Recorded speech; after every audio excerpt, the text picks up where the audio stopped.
आप सबका इस प्रेस वार्ता में स्वागत है। We welcome you all at this press conference which is about the declaration of the schedule for the ensuing state assembly elections in Maharashtra and Jharkhand. Friends, मैं इस वार्ता को शुरू करने से पहले चुनाव आयोग की तरफ से और आपके माध्यम से सर्वप्रथम हरियाणा और जम्मू कश्मीर के सभी मतदाताओं को, वोटर्स को चुनाव में बहुत ही सशक्त दमदार पार्टिसिपेशन के लिए मुबारकबाद देना चाहता हूं, धन्यवाद करना चाहता हूं। जम्मू कश्मीर की आवाम ने जमहूरियत के जश्न को ऐतिहासिक बना दिया। भारी संख्या में पार्टिसिपेट कर अपने जमहूरी हक का शानदार उपयोग किया और जिसने लोकतंत्र की मजबूत नींव रखी है। दुनिया में सबसे बड़े लोकतंत्र के रूप में भारत हर चुनाव में गोल्ड स्टैंडर्ड्स तय कर रहा है, रिकॉर्ड बना रहा है। इन दोनों चुनावों में जो जज्बा दिखाया गया वो लंबे समय तक याद रहेगा। आप सबको वो पिक्चर्स, वो माहौल निश्चित रूप से याद रहेगा।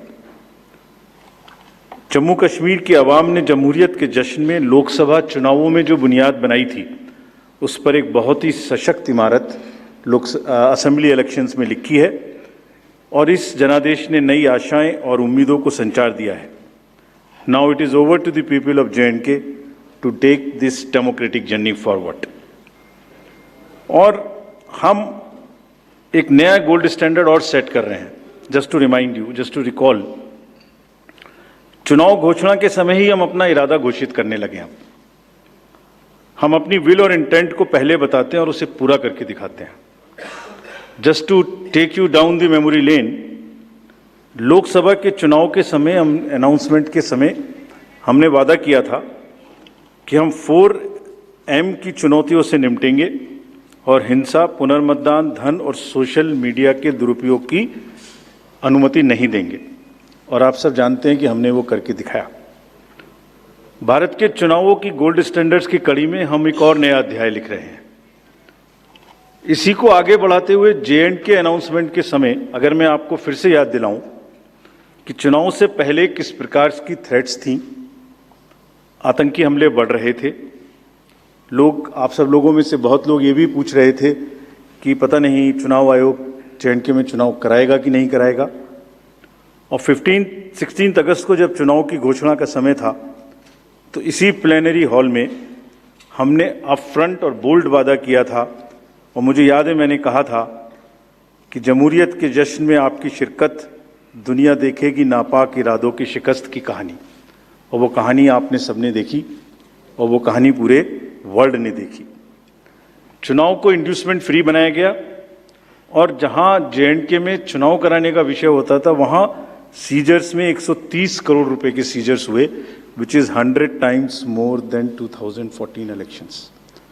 तो पहले ये बात भी नहीं होती थी कि सीजर्स भी करना है, इस पावर को रोकना भी है। Similarly in Haryana, seizures were to the tune of around 75 crore, 4 times more than 2019 elections. इन दोनों राज्यों के चुनावों में भी नील रीपोल रहे। There was not even a single repoll in both the states, including the state of Jammu Kashmir. कोई वायलेंस नहीं हुई, zero violence, including the state of Jammu Kashmir. एक भी लाठी नहीं चली, एक भी गोली नहीं चली। आप सब इस बात के गवाह हैं। आपने देखे शिकस्त के नज़ारे।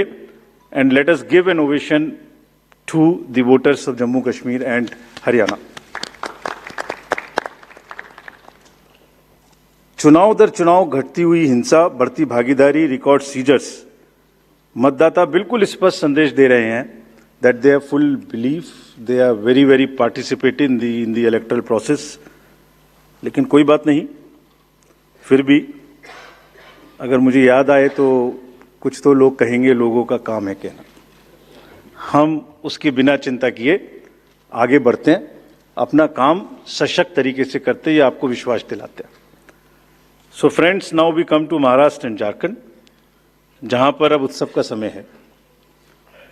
हाल ही में हमने झारखंड और महाराष्ट्र में विजिट की थी और वहाँ पर political parties, DOs, SPs, IGs, commissioners, enforcement agency सबके साथ बैठक की थी और पूरे व्यवस्था को समझा और उसका रिव्यू किया था। So before we come to the schedule, let me share some basic information about these two states with you. Total districts in Maharashtra 36 with 288 assembly constituencies, of which 234 are general, and scheduled tribes constituencies 25 and SC constituencies 29. Term of the Assembly of the Maharashtra is ending on 26 November 2024. If we talk about the number of electors in Maharashtra, they are 9.63 crores, 4.97 crores male and 4.66 crores female voters. Young voters की संख्या जिस पे काफ़ी जोर दिया गया था SSR में 1.85 crores, और उसमें से 20.93 lakhs are first time voters of 18 to 19 age group. If we tell you about the polling stations in Maharashtra, there are total 1,186 polling stations, and at 52,789 locations. Urban being 42,604 and rural being 57,582. इस बार भी हम PWD managed booths बनाएंगे, women managed booths बनाएंगे महाराष्ट्र में भी. Model PSS की संख्या 530 रहेगी. अगर झारखंड में की चर्चा करें तो टोटल डिस्ट्रिक्ट्स की संख्या है 24, टोटल असेंबलीज 81, जिसमें से general 44, STs 28 and SCs 9. Jharkhand की असेंबली का टर्म 5 जनवरी 2025 को कंप्लीट हो रहा है. और अगर झारखंड में इलेक्टर्स की बात करें तो 2.6 करोड़ वोटर्स, जिसमें 1.29 crore female and 1.31 crore male. First time voters between 18 to 19 years are 11.84 lakh and 66.84 young voters in Jharkhand also. In the centenarian, number of centenarian voters is 1,706 and 3.67 lakhs PWD voters, plus 1.14 lakh voters are of the age of 85 and plus in Jharkhand. If I give you an overview of polling stations in Jharkhand, पूरे polling stations की संख्या होगी 29,562, और जो कि 20,221 locations पर फैले हुए होंगे. अर्बन संख्या वहां कम है 5,042, और रूरल परिवेश ज्यादा है, इसलिए रूरल बूथ्स की संख्या होगी 24,520. यहाँ पर भी women managed booths, youth managed booth, PWD managed booths बनाए जाएंगे. एवरेज वोटर्स की संख्या पर booth is 881. Particularly vulnerable tribal groups पे, जैसे मैंने पहले भी आपसे चर्चा की है, कमीशन का उनको एनरोल करने के लिए, उनको एम्पावर करने के लिए बहुत एम्फेसिस है. महाराष्ट्र में 3 PVTGs हैं, कटकरी, कोलम एंड मारियागौंड, और झारखंड में 8 पर्टिकुलरली वल्नरेबल ट्राइबल ग्रुप्स हैं, जिनकी आबादी 1.78 लाख है. उसमें असुर, बिरहोर, मालपाड़िया, पहाड़िया, सौर्या, पहाड़िया, बिरजिया, कोवार एंड सावर. इन सबका लगभग 100% एनरोलमेंट इलेक्टरल रोल में किया गया है. और सभी DOs ये कोशिश करेंगे कि जो भी बूथ्स इनके यहाँ बने वो बहुत सहज इनके ही परिवेश में बने, और इस तरह की स्वीप एक्टिविटी करें कि वो सबके सब अधिकतर मात्रा में अपने मतों का प्रयोग कर सकें. मैं फिर से रिपीट करना चाहता हूं कि सभी पोलिंग स्टेशंस पे एश्योर्ड मिनिमम फैसिलिटीज होंगी. पिछली बार मुंबई शहर से कुछ ऐसी इंफॉर्मेशन या शिकायतें आई थी कि वहां पर कुछ बूथ्स पे ज़्यादा पोलिंग स्टेशंस एक जगह होने की वजह से प्रॉब्लम थी. इस बार हमने रिव्यू में बहुत ही सख्त हिदायतें दी हैं, उनको रिव्यू किया, रेशनलाइज किया गया है पोलिंग स्टेशंस को. तो हम उम्मीद करते हैं DOs विल वर्क, और वहाँ इस बार म्युनिसिपल कमिश्नर मुंबई को DO भी घोषित किया गया है, ताकि जितने रिसोर्सेज उनके पास हैं उन सबको वो उसमें इस्तेमाल कर सकें.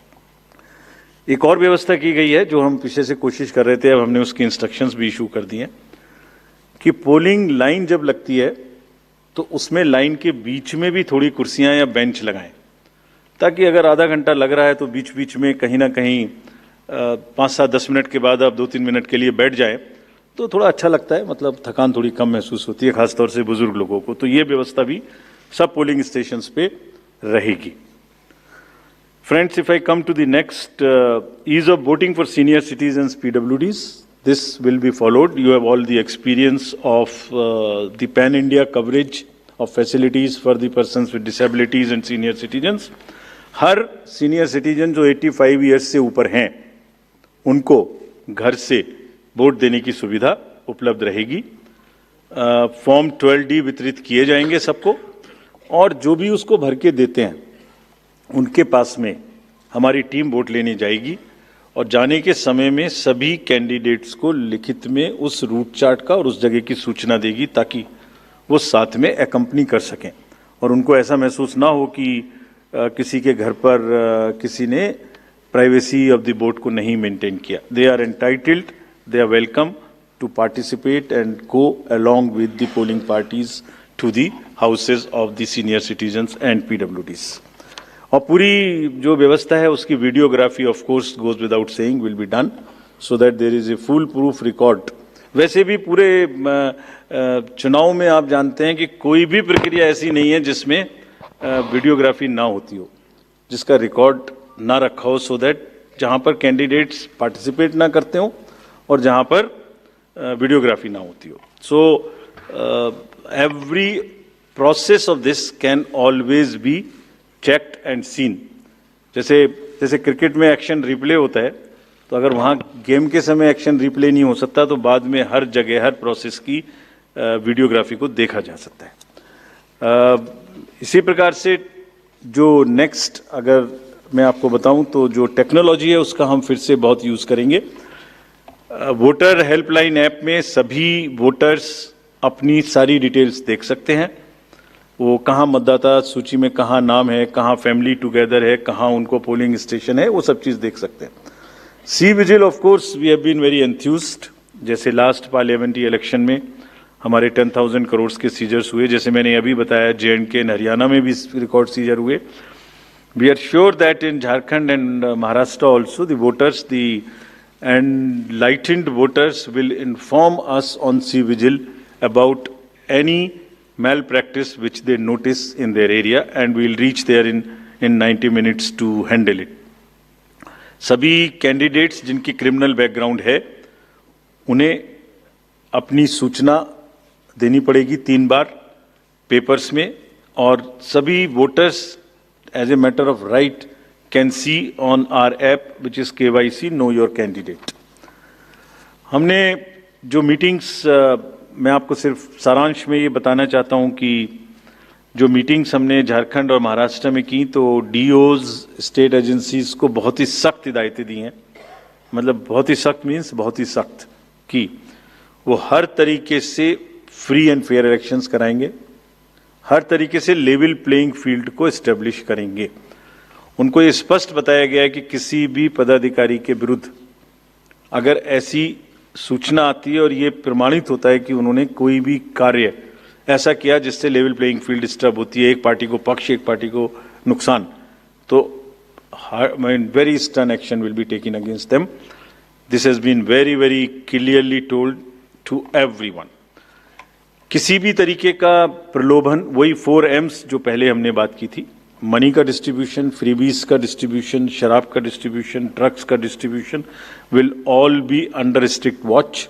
All airports, all landings of the aircrafts in the field will all be checked.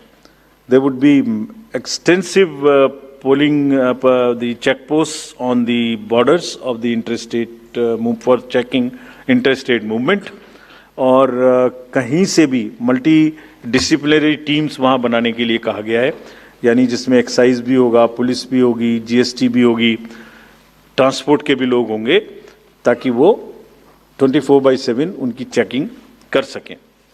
और साथ में ये भी हिदायत दी गई है कि चेकिंग का मतलब ये नहीं है कि कॉमन सिटीजन को कोई भी हैरेसमेंट होना चाहिए। That precaution must very very carefully be taken about all of them. सभी पोलिंग स्टेशंस 2 किलोमीटर के अंदर हों। किसी भी कंट्रोल रूम्स की स्थापना होगी हर डिस्ट्रिक्ट में, so that they can handle the social media narratives if there is anything which is wrongly being conveyed. ये सब का सब वहाँ पर निश्चित रूप से व्यवस्था होगी। सारांश में, if I summarize everything before coming to schedule, I would like to say that चुनाव लोकतंत्र का ऐसा त्योहार है और ऐसा उत्सव और पर्व है जिसमें सभी वोटर्स की भागीदारी बिल्कुल आवश्यक है, वांछनीय है, आवश्यक है, रिक्वेस्टेड है। We appeal to everyone to come and vote in large numbers in these elections also. साथ ही सभी राजनीतिक दल, सभी कैंडिडेट्स से भी अनुरोध है कि पूरे नियमों का पालन करते हुए कैंपेनिंग के दौरान निर्भय होकर कैंपेनिंग करें। लेवल प्लेइंग फील्ड एस्टेब्लिश करना हमारा काम है, लेकिन उसको वायलेट ना हो, उसमें कोई एक्सेसेस ना हो, ये उनका भी काम है। Now I come to the schedule for Maharashtra. This will be in single phase.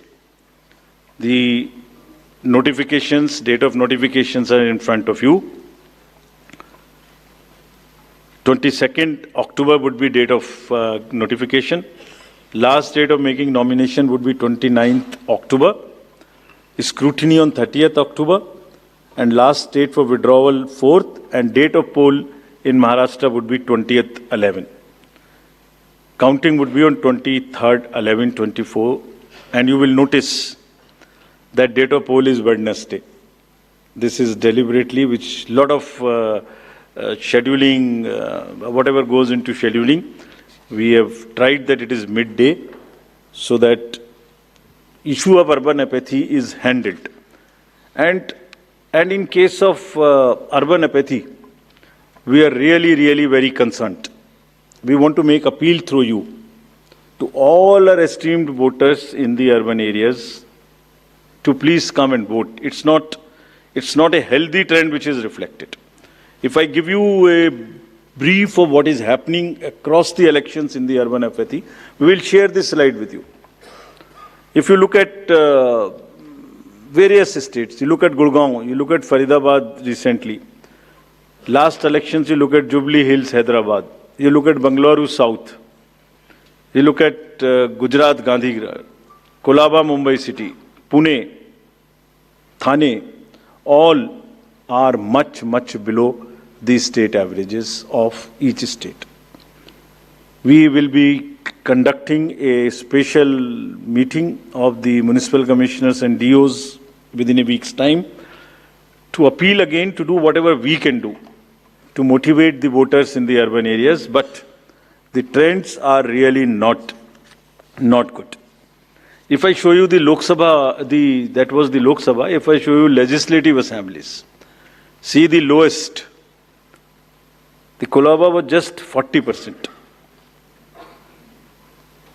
62 of 64 urban ACs in Maharashtra were less than the state average in 2019. So was the case in the parliamentary elections 2024 also. And just to give you a contrast, if you compare, so what was the situation in Lok Sabha in Kalyan was 50%, Mumbai South 50, Mumbai North, Thane, Pune, Mumbai South, everything 53%. And these were the lowest 6 parliamentary constituencies out of the lowest 10.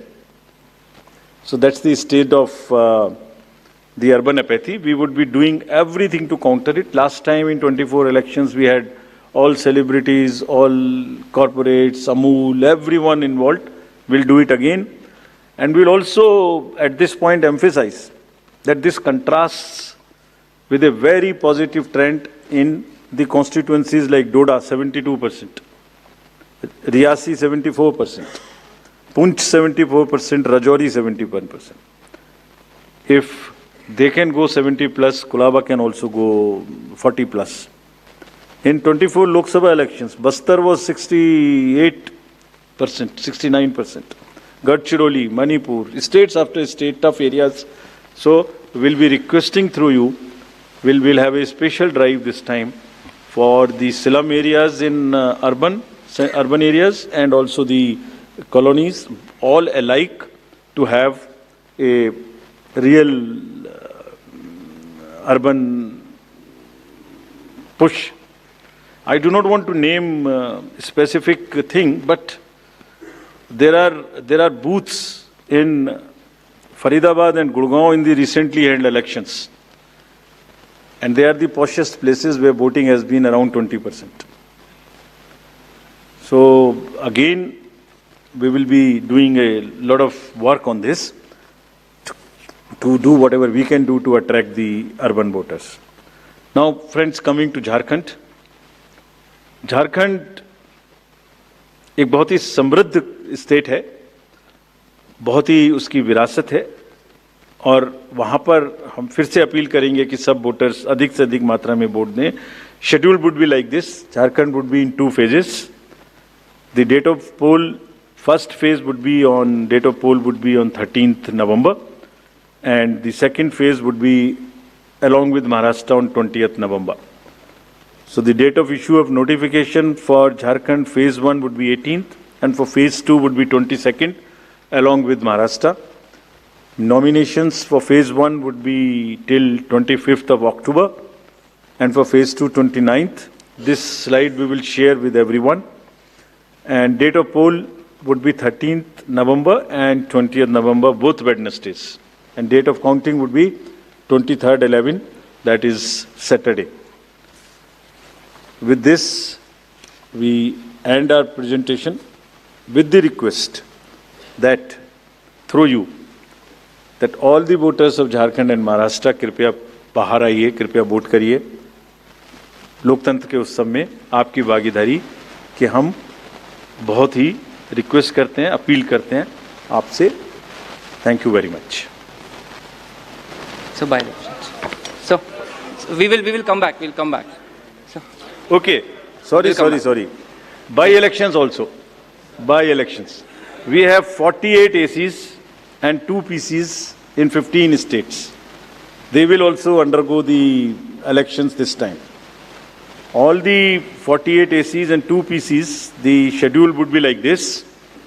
All the except 1 AC and 1 PC, where because of the festivities in some region, all 47 ACs and 1 PC of Kerala would undergo the election along with the phase 1 of Jharkhand. The same schedule. 13th November would be date of poll. And only for 2 ACs, one for assembly and one for parliament. That is Kedarnath in Uttarakhand, because on 12th there is a gazetted holiday and dispersal of the parties takes place on that day. Therefore, it is on 20th. And similarly for Maharashtra, except that everything would be during the first phase. Thank you very much. thank you, sir, for the very comprehensive briefing. Now we will take questions from the media. Please, the gentleman in the blue shirt, please. Thank you. Sir, मेरा नाम प्रशांत लीला रामदास है. मैं news 18 लोकमत से हूँ और मेरा एक सवाल इस तरह का है कि कांग्रेस ने डिमांड की थी जो वहाँ के पुलिस महासंचालक है रश्मि शुक्ला, इनको हटाने को लेकर, इसको लेकर आयोग क्या सोच रहा है और उस पर क्या निर्णय होगा? Question from that side also. From the pink shirt, second row, Mr. Shailesh Yadav. This was about DG. Right. Sir मैं शैलेश यादव ANI से. अभी हाल ही में चुनाव संपन्न हुए हैं जम्मू कश्मीर और हरियाणा में, और लोकसभा इलेक्शन के बाद देखा गया है कि एग्जिट पोल जो हैं एकदम उल्टे रहे हैं या जो है एकदम गलत साबित हुए हैं. और इसको लेके पब्लिक में सवाल ये उठता है कि एग्जिट पोल में तो सरकार इनकी बन रही है और नतीजा उल्टा है, उस पर EVM पे सवाल उठाए जाते हैं, जिसकी शिकायत आपसे कुछ पार्टियों ने करी थी, जिनका एग्जिट पोल में ये था कि सरकार बन रही है और जब ईवीएम का रिजल्ट आया तो सरकार बदल गई। तो इस तरह के एग्जिट पोल को लेकर आपका क्या कहना है, क्योंकि ये सवाल जब उठते हैं तो आपकी तरफ से जो है बाहर नहीं आता है कि क्या इलेक्शन कमीशन सोच रहा है इस पर? Last row, madam was raising the hand. Please. Yes. So just wanted a clarification for the assembly constituencies and parliamentary constituency by-polls. So it's Wayanad and Nanded, the two parliamentary constituencies voting, right? Yes. Yes, yes. There is a EP. There is a EP pending. Yeah. Gentleman in the, yes, please. Sir I am Sandeep Rajgolkar from TV9 Marathi. मेरा सवाल ये है, जो अभी जो सरकार में जो पॉलिटिकल पार्टीज है उनको अब मिले, अपोजिशन को भी मिले, उन्होंने मांग की थी, जो पार्टी अभी सरकार में है उन्होंने मांग की थी कि एक फेज में ही वोटिंग हो, और अपोजिशन ने तब टीका पर की थी उन पर कि 2 या 3 फेज में होना चाहिए। तो उनकी मांग थी इसलिए किया क्योंकि छोटा हो के भी झारखंड में वहाँ पे 2 फेज है और महाराष्ट्र में 1 ही फेज है। We have gentleman in the first row, please. Good evening sir. सामने सर। Yeah. मोहित दुबे न्यूज़ नेशन से हूं सर। मैं, मेरा सवाल ये है कि ईवीएम को लेके पहले भी आपने बयान दिया है, लेकिन एक बार फिर से ईवीएम को लेके शिकायतें विपक्षी दलों ने हरियाणा को लेके की है, बैटरी को लेके शिकायत की गई है। तो आप हमेशा ये कहते रहे कि निष्पक्षता के साथ हम चुनाव करवाते रहे, तो ऐसे लोगों को आप क्या जवाब देंगे, ऐसे लोगों को आप क्या कहेंगे जो ईवीएम को लेके आपसे शिकायत करते हैं और इस बार बैटरी को लेके शिकायत की गई है? इसको पहले इतने प्रश्न जवाब दे देता हूँ। पहला प्रश्न था डीजी महाराष्ट्र के बारे में। सो DG's appointment in any state is governed by the procedure where the name of the senior most officers are sent to the UPSC. UPSC selects the person, and there is a Honorable Supreme Court decision on this in Prakash Singh's case. The entire issue of this will be handled as per the legal pronouncements governing the subject. This name has been cleared by UPSC, but however, exactly what has been dictated, what has been ordered in this Honorable Supreme Court's order, this case will be handled according to that. Somebody asked about 2 phases in Jharkhand and 1 phase in Maharashtra. Do you remember how many phases were in Jharkhand last time? 5. And now you are asking about 2 also. There are factors in Jharkhand which are about the Naxal areas and others. There are concerns, therefore there are 2, and Maharashtra was 1, which is 1. Exit polls. Actually, I didn't want to touch this subject, but since you are asking.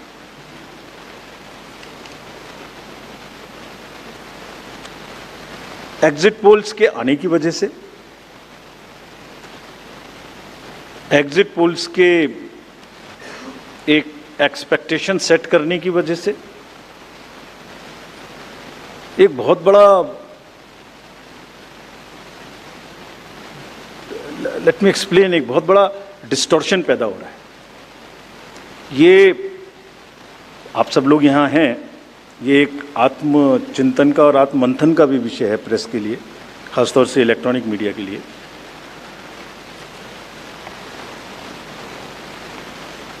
पिछले कुछ election से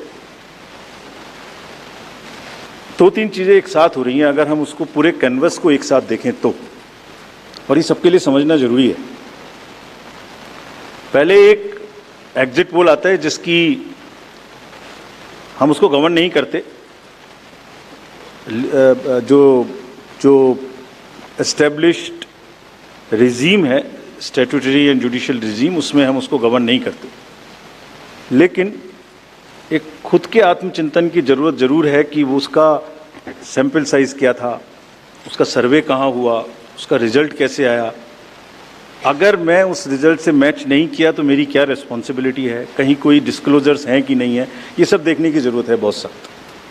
There are bodies which govern this, there is NBSA, there are other bodies which self-regulate, and I am sure the time has come that the associations, bodies which govern will do some self-regulation. Because इसी से जुड़ा हुआ दूसरा विषय है जो कि बहुत ही इम्पोर्टेंट है. जिस दिन पोलिंग खत्म हुई उससे रफली थर्ड डे काउंटिंग होती है. तो आज शाम को 6 बजे से एक एक्सपेक्टेशन राइज हुई. सबने सोचा ये होने वाला है, जिसका कोई साइंटिफिक आधार, जिसका कोई लीक पब्लिक में डिस्क्लोजर में नहीं है.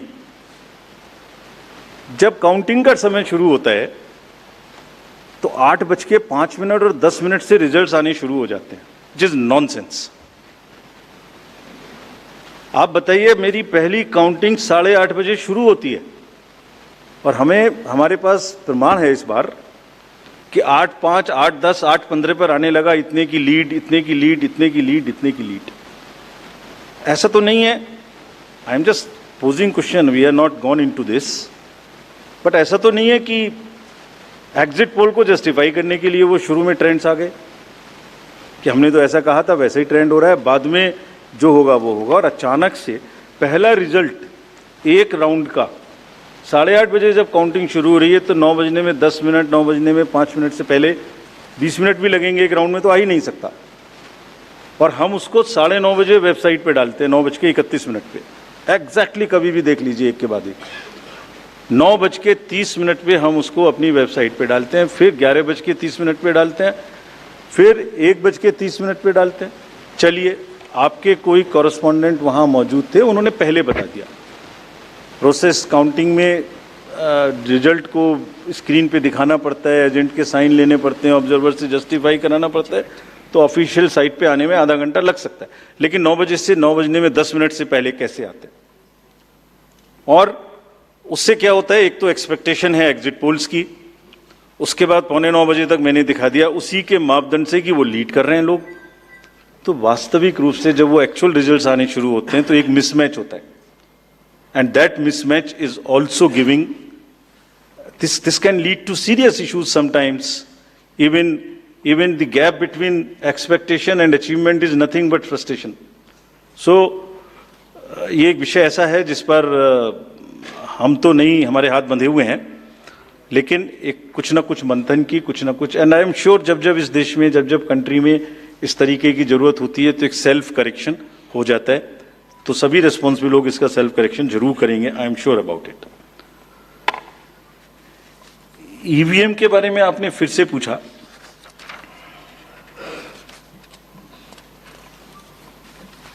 बहुत बार मैं बता चुका हूं आपको, थोड़ा समय लगेगा तो फिर से बता देता हूं.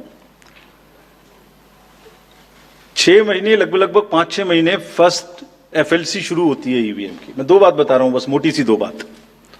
बाकी सब आपको मालूम है, वो टेम्पर नहीं हो सकती, उसमें कोई कनेक्शन नहीं हो सकता. अभी लोग पूछते हैं जब पेजर से उड़ा देते हैं तो ईवीएम को कैसे हैक नहीं कर सकते, ये भी पूछते हैं. जब कोई किसी कंट्री में पेजर से उड़ा दिया तो ईवीएम हैक हो जाएगी. अरे भाई, पेजर कनेक्टेड होता है, ईवीएम कनेक्टेड नहीं होती. एनीवे, 2 बात मोटी मैं आपको बताता हूं, बहुत मोटी. 5-6 महीने पहले एफएलसी होती है, first level checking of the EVMs. और मेरे पास में एक पूरा रिकॉर्ड है. ये हम जो भी ईवीएम की शिकायतें वायदे में आई हैं, वो हमारे पास 20 शिकायतें आई हैं. हर 20 शिकायत का हम इंडिविजुअल जवाब देंगे, फैक्ट बाय फैक्ट. सो इसमें कोई डाउट नहीं है. We will convey to each candidate to assure, this is our duty. Actually हमारी ड्यूटी है कि अगर कैंडिडेट ये पूछ रहे हैं कि आप बताइए, तो हम उन्हें बताएंगे, निश्चित रूप से बताएंगे, लिख के बताएंगे, पूरा डिटेल्ड बताएंगे और जल्दी ही बताएंगे. तो I am not going into individual cases, और उन सबको पब्लिश भी कर देंगे ताकि आप सबको भी पता लग जाए. But first level checking, randomization, second randomization, storage में रखना, स्टोरेज से बाहर निकालना, कमीशनिंग करना, कमीशनिंग के बाद वापिस स्टोरेज में रखना, फिर उसको पोलिंग डिस्पर्सल के दिन ले जाना, फिर उसको बूथ पे पहुंचाना, बूथ पे पूरा दिन वोटिंग कराना, फिर सील करना, फिर वापस स्टोरेज में रखना, फिर काउंटिंग के दिन निकालना, फिर पूरे दिन दिखाना. इसमें हर समय पर पॉलिटिकल पार्टी या उस कैंडिडेट या उसका एजेंट मौजूद रहते हैं। जब मशीन में कमीशनिंग होती है उस दिन उसमें बैटरी डाली जाती है। पहले आया था, पहले और बहुत सारी चीजें आई थी कि वो हैक हो सकती है, उसका वोट इधर डाला तो इधर जा सकता है, कुछ हो सकता है। ये पहली बार आया। अब हम ये भी सोच रहे हैं कि इससे अगला क्या आएगा, हम नहीं समझ पा रहे इससे अगला क्या आएगा, बट लगता है अगला भी कुछ आएगा, रुकेगा नहीं। मतलब कितनी बार। एनीवे, कमीशनिंग बहुत जरूरी है समझना। वोटिंग से करीब 5 या 6 दिन पहले कमीशनिंग होती है। 5-6 दिन पहले उस दिन मशीन में सिंबल पड़ते हैं। तो अब मशीन में अभी तक नई बैटरी उस दिन एक डाली जाती है और सील करके उस बैटरी पे भी कैंडिडेट के एजेंट्स के दस्तखत होते हैं। छोड़िए, मशीन पे तो होंगे ही होंगे। हमें भी नहीं पता, हमने भी पता नहीं कब बनाया था ये नियम, हमारे काम आ रहा है अभी कि वो बैटरी पर भी एजेंट के दस्तखत होंगे। और अब कमीशनिंग के बाद, क्योंकि 5 ही दिन बचे हैं और इसमें सिंबल लोड हो चुके हैं, ये उनके सामने में स्ट्रांग रूम में जाएगी, डबल लॉक लगेगा, 3 लेयर की सिक्योरिटी रहेगी, 3 लेयर की, जिसमें CAPF भी शामिल होगी, मस्ट है। ऑब्जर्वर होंगे। उसके बाद जब वो पोलिंग के डिस्ट्रीब्यूशन के दिन निकलेंगी, उस दिन फिर यही प्रोसेस होगा। सारा प्रोसेस वीडियोग्राफ होगा। यानी वीडियोग्राफ होने के बाद फिर वो फील्ड में पहुंचेंगे, सेक्टर मजिस्ट्रेट साथ में रहेंगे, फिर कैंडिडेट के एजेंट साथ में रहेंगे, फिर वहां पहुंचेगी, फिर कहेंगे भाई देख लो इसको, सब ठीक है, जो आपको नंबर दिया, हाँ, और उसके नंबर भी सबसे शेयर किए जाएंगे। इस नंबर की मशीन इस बूथ पे जाएगी। फिर जब वो बूथ पे पहुंच गई तो कहें भाई मिला लो आप, उसी नंबर की है कि नहीं है। वोट भी डाल के देख लो 50 कि ठीक है कि नहीं है। किसी ने 50 डाले, किसी ने 20 डाले, किसी ने कहा नहीं हमें ठीक है, हम नहीं डालेंगे। किसी स्टेज में किसी बूथ पर 20 कैंडिडेट हैं, किसी पर 5 कैंडिडेट हैं, किसी पर 5 ने कम वोट डाले, किसी ने ज्यादा डाले, बैटरी उसी हिसाब से यूज। फिर पूरे दिन वोटिंग हुई, तब एक एक वोट का हिसाब रखा, फिर बंद हुआ। बंद होने के समय में क्लोज ऑफ पोल में फिर से दस्तखत कराए, फिर से हिसाब लगाया कितने वोट पड़े, फिर से फॉर्म 17C दिया। उसको कितना दिखाएंगे, कौन दिखाता है इतना, बताइए। कोई एक प्रोसेस कंपैरेटिव बताइए पूरी कंट्री में जहां पब्लिक डिस्क्लोजर पार्टिसिपेशन इतना अधिक हो। कोई ये बताइए प्रोसेस। उसके बाद में बंद करने के बाद में उसको स्ट्रांग रूम में बंद किया, फिर काउंटिंग के समय निकाला तो एक बैरिकेडिंग लगाई। उस बैरिकेडिंग के बीच में से जाएंगे, इधर उधर से नहीं जाएंगे, ताकि कोई मिक्सअप ना हो। अच्छा, मिक्सअप कैसे होगा, वो नंबर हमने आपको दिया हुआ है। जब काउंटिंग में पहुंचे तो फिर कहें भाई चेक कर लो, फिर 17C से चेक कर लो। Round wise round this is happening, and there is a provision for objecting to any of the issue relating to this at any stage, which has not happened. So हम individual जिसने, वो बिल्कुल safe है, बिल्कुल robust है। अच्छा, और मैं बताता हूं आपको, आप पिछले 15-20 इलेक्शंस देख लीजिए, it is giving results after results differently. जहां मतलब ऐसा नहीं हो सकता कि जब पसंद का रिजल्ट ना आए तभी गलत है, ऐसा नहीं हो सकता। एनीवे, हम सबका इंडिविजुअल जवाब देंगे और आपको भी बताएंगे, उसको वेबसाइट पे डलवाएंगे, वो जवाब दे देंगे आपको। एक FAQ भी बनाएंगे उसका, बताता हूं मैं आपको। बट इसमें थोड़ा सा, चलिए आप अपना प्रश्न पूछ लीजिए, अभी ये बता देता हूं। जी सर, बता दे। ये भी इसी के साथ बता दे। Will take some questions from the, नहीं, ये प्रभु जी का इसके साथ ही बता देता हूं। जैसे मैंने पहले बताया, ये एक सिंगल यूज बैटरी है। जब ये पड़ेगी तो 5-6-7 दिन के लिए इस्तेमाल होगी। इसकी जैसे आपके कैलकुलेटर में बैटरी है, I mean it is not mobile का बैटरी जो एवरी दिन चार्ज होगी। It is like calculator battery, 5 साल तक चलती रहेगी। जब शुरू हुई तो मान लिया वो 100% थी, और वो धीरे धीरे यूज डिसयूज, कितना एक्सटेंसिव यूज, कितना ग्राफ किया, सबसे यूज होती रहेगी 10 साल के बाद तक, 5 साल तक। 5 साल में जब बंद होगी तो पता लगा उससे पहले 3-4% थी, आपको पता नहीं लगेगा, सडनली बंद हो जाएगी। बट हमने प्रोविजन बनाया हुआ है कि जब इनिशियल ये शुरू होगी तो इसकी 2 चीज हुई, एक परसेंटेज ऑफ चार्ज, एक output is in terms of voltage. It's a very low required voltage which the machines require. So anything between 7.4 to 8 volt is considered कि ये बिल्कुल परफेक्ट स्थिति में है और इसको आप डाल सकते हैं. तो it is initially marked as that yes, it is okay, go ahead, 99% it is charged. Now, after commissioning के समय में भी मॉक पोल की जरूरत है, पोलिंग स्टेशन में भी मॉक पोल की जरूरत है, नंबर ऑफ कैंडिडेट्स भी अलग अलग है. सो ये एवरीथिंग कैन डिफर डिफरेंटली. और जब भी वोल्टेज 7.4 से नीचे आएगी तभी ये एक्चुअल वो दिखाना शुरू कर देगी. This is how it is designed. And अगर 5.4 या कोई परसेंटेज है उसके आस 5.8 जब 5.8 पर आएगी तो ये सिग्नल देगी जैसे गाड़ी सिग्नल देती है येलो बटन दबा के कि अब ये बंद होने वाली है, so please replace. This is what it is. But for general, जिससे कि टेक्निकल लोग भी इसका एग्जामिन कर सकें, आप लोग भी जान सकें, हम इसका एक बिल्कुल डिटेल बना के जितना मैंने बताया इससे भी ज़्यादा विस्तार में इसको FAQ में डालेंगे. और जो भी सदस्य गणों ने, जो कंटेस्टिंग कैंडिडेट्स ने हमसे पूछा है और जो पार्टीज़ ने हमसे पूछा है, उनका हम बहुत इज्जत के साथ, बहुत सम्मान के साथ पूरा जवाब देंगे. और जैसे जैसे आरओज अपना अपना जवाब दे देंगे, we have asked all ROs 20 कि आप सब डॉक्यूमेंट करिए, सब बताइए कि कब कमीशनिंग हुई, सब बताइए कौन कौन साथ में था, पूरा डिटेल विस्तार बनाइए, पूरी प्रोसेस एंड टू एंड. और बनाने के बाद माननीय कैंडिडेट को आप जवाब दीजिए. दिस इज योर ड्यूटी इन लोकतंत्र. अगर कोई पूछ रहा है तो आप जवाब दें, हम उसका जवाब देंगे. और जवाब देने के बाद कंपाइल करके हम आपको भी सबको बताएंगे, इसको बताएंगे. Thank you. We will take one question from sir, media friend from Maharashtra also with us, sir. Gentleman in the third row, please. A few more last round. नमस्कार सर, मेरा नाम प्रमोद जगताप है, मैं सकाल मीडिया ग्रुप के शाम अच्छा, एक चीज और बता दूं, एक चीज और इसमें मैं आपको बता दूं. एक हमारा C&B का भी प्रोसीजर है जो माइक्रो कंट्रोलर और प्रोसेसर को हम चेक कर सकते हैं. मुझे नहीं लगता कि इन 20 कॉन्स्टिट्यूएंसी से कोई भी रिक्वेस्ट C&B की आई है, कोई रिक्वेस्ट नहीं है.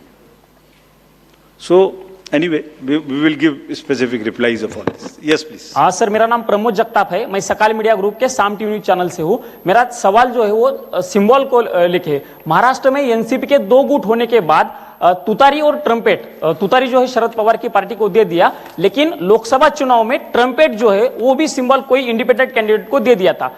इससे ज्यादा वोट उस इंडिपेंडेंट कैंडिडेट ने लिए थे. शरद पवार के एनसीपी का ऐसा कहना है कि ये सिंबल जो है वो फ्रीज करना चाहिए. महाराष्ट्र के स्टेट इलेक्शन कमीशन ने स्थानिक स्वराज्य संस्था के जो चुनाव है उसमें वो फ्रीज किया है, लेकिन केंद्रीय चुनाव ने अभी तक उसके ऊपर कोई डिसीजन नहीं लिया. तो आप उसको लेके कोई आपकी एसओपी बनाने वाले हो, वो सिंबल अभी फ्रीज करने वाले हैं, निम्न उसके का जरा सविस्तर बताइए please. Gentleman in this side, pink. Rajiv sir, मैं आनंद कुमार सिंह हूँ, न्यूज़ इंडिया न्यूज़ चैनल से. सर, मेरा एक सवाल आपसे है. मैंने लोकसभा चुनाव और विधानसभा चुनाव जम्मू कश्मीर कवर किया था, तो मैंने तेलंगाना में देखा कि हिजाब को लेकर लोकसभा बीजेपी की प्रत्याशी थी, तो वो हिजाब को लेकर आइडेंटिफाई कर रही थी, जिसको लेकर विवाद हुआ था. और ऐसा ही जम्मू कश्मीर में भी हुआ. किश्तवाड़ से शगुन परिहार को उम्मीदवार थी बीजेपी की, तो वो भी हिजाब उठाकर शक्ल देखने को लेकर, आइडेंटिटी को लेकर देखना चाहते, जिसको लेकर विवाद हुआ था. दिल्ली बीजेपी ने आपको लिखा है कि इसको लेकर एक SOP बनाई जाए जिसमें आइडेंटिटी क्लियर हो सके. तो मेरा सवाल आपसे सीधा ये है कि डेमोक्रेटिक राइट या कल्चरल राइट, आप किसको आगे रखेंगे? Yes, please to the gentleman. जी सर, एक सवाल ये भी था कि आपने एक करके we will go by Anuj, please. Rajiv sir, अभी जो आपने चुनावों की तारीखों का ऐलान किया है, लेकिन उसमें कुछ ऐसी सीट्स हैं विधानसभा जहां पर उपचुनाव होना था या लोकसभा जिन पर नहीं ऐलान किया गया. वो कौन कौन? सब पर सर, यूपी की 10 सीटें थी. 10 की 10 होंगी. 9 सर, 9 किया है. Basirhat is under the election petition. There is an election petition in Bashirhat, so that is one case. 10 सीटें थी ना. Milkipur also is under election petition. So let me say it that way. जहां election petition नहीं है वहां सब में हो रहा है. ठीक है, वो दे देंगे. वो 2 तो मैंने बताई दी आपको. चलिए, let us go orderly. Let Yeah, us yeah, go please, one please by follow a system. Thank you. One, two Gentleman more in questions. Two more. this row. Green. Two last questions, please. Sir, this is Nishant Azad from Organizer English Weekly. My question is that misuse of AI and deepfakes is increasing. So, what are the steps Election Commission is taking to deal with this issue? Good question. Sir अभी मुंबई जैसे बड़े शहर में जिस तरीके से दिन दहाड़े मर्डर हुआ, महाराष्ट्र में जिस तरह से लगातार घटनाएं बढ़ी हैं अपराध की, इसको लेकर बहुत ज्यादा चिंताएं हैं, बहुत सारी बैठकें भी हुई हैं। इसको लेकर किस तरीके से चुनाव आयोग ने इससे पहले हालांकि बैठक की थी, अब किस तरह से तैयारियां की जा रही हैं ताकि खास करके शहरी इलाकों में जहां पर आप वोटिंग परसेंटेज वैसे भी कम देख रहे हैं, बांद्रा का इलाका हो, जुहू वर्सोवा, कैसे लोगों में कानून और व्यवस्था के लिए लोगों के मन में विश्वास पैदा करेंगे ताकि लोग वोटिंग के लिए ज्यादा से ज्यादा निकलें? Thank you. So, We will take let me one more answer question, this. sir. Let him answer. Let him answer. Let him answer. Let me answer these questions first.